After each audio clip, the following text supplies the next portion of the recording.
This is a CBC. Hi, I'm Matt Galloway. This is the Metro Morning Podcast for Wednesday. As you've been hearing, perhaps reading, much of the Arab world is in turmoil today.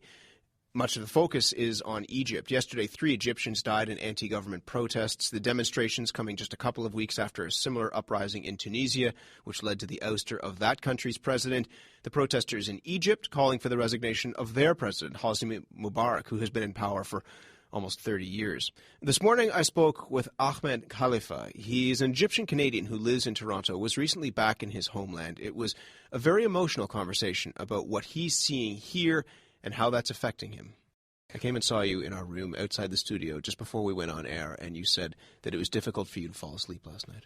And it was very hard.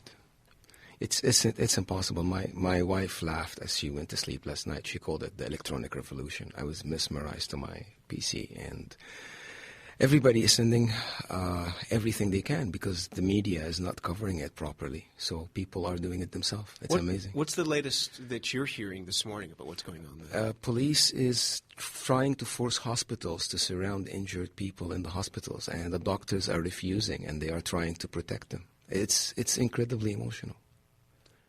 Emotional, why? For somebody who's here, again, it still has very close ties to what's going on there.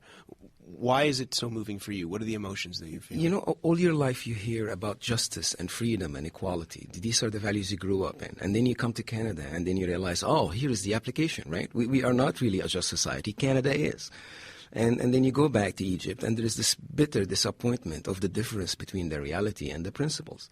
And you give up hope on the country, and you just write them off. But suddenly these kids come out of nowhere, and they say, justice, equality, Christians like Muslims, women who cover their hair like women who don't cover their hair, and they're out in the street, and they are sick of being stereotyped by everybody, including their own government. It's amazing. It's very, very emotional. Did you have the hint that anything like this could be possible when you were back in Egypt recently? I did a little bit. I was there after the bombing of the church, and I was lucky enough to go with my Christian friends into Christmas Mass in Egypt on January 6th. I was proud to be there, and I noticed people coming out in solidarity and the security looking scared.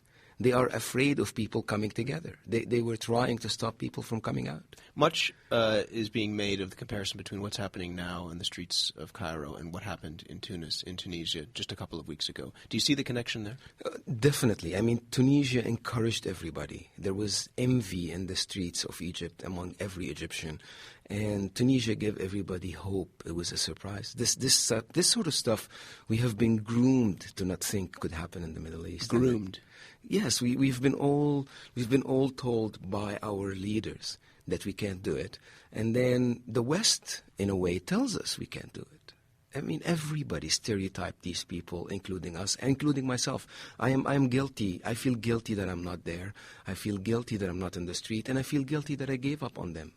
Do you worry, we had 3 people who were killed yesterday in Egypt during these clashes, that there could be further violence? We around the world know of the reputation of the Egyptian security apparatus and the fact that it has occasionally a reputation for brutality.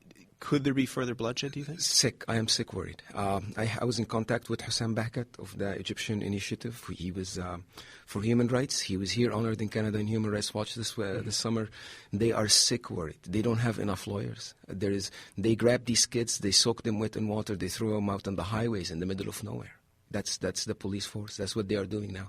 They're taking people from hospitals. I am worried, and I'm hoping this Saturday all over Canada Egyptians will come out protesting and grabbing people attention. The information that I was getting yesterday, as I was saying earlier, was coming largely through social media. People were flipping me photos on Twitter. I was being directed to Facebook pages to see video that people were taking on the streets. How important do you think social media has been in mobilizing these protests, but also telling the story of what's happening on the streets? The Ministry of Interior in Egypt tried to write this off as the Facebook revolution. They call them the Facebook kids. And what is happening is yesterday, all what I'm reading and what I'm seeing is people saying, these are the Facebook men. These are the future of the country. The social media is incredibly instrumental. This is something interesting. You will see on the news and social media, the Tunisian guys are passing to the Egyptians hints. They're saying, bring black spray for the armored vehicles on the windows so they don't see you. They're saying, mix Maalox with water so it washes your eyes from tear gas. They are passing information to each other. They are passing solidarity. Kids are no more interested in soccer or anything else. They want to go out and change the government. It's interesting that you're using the word kids. I mean, is this a generational thing that the kids, if I can call them, weren't conditioned to believe that something like this was impossible, that they felt that they could change the course of their country? Exactly. I'm so proud of them. They proved me wrong. They proved my parents wrong. They proved all older people wrong. They can change things. I am so proud of them. Where does this go, do you think? I mean, again, we've had a day of protests in that country.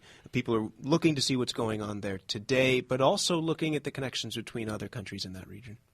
I don't want to be political, but Hillary Clinton came out last night and she said she urges all parties for restraint, as if the protesters had the power.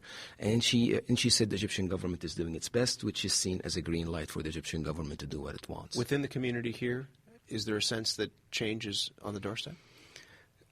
We are almost afraid to hope, if you believe that. We are almost afraid to have hope. We've lived in fear for a long time. It's enormously emotional for you. It's incredible. That's Ahmed Khalifa, an Egyptian Canadian living in Toronto.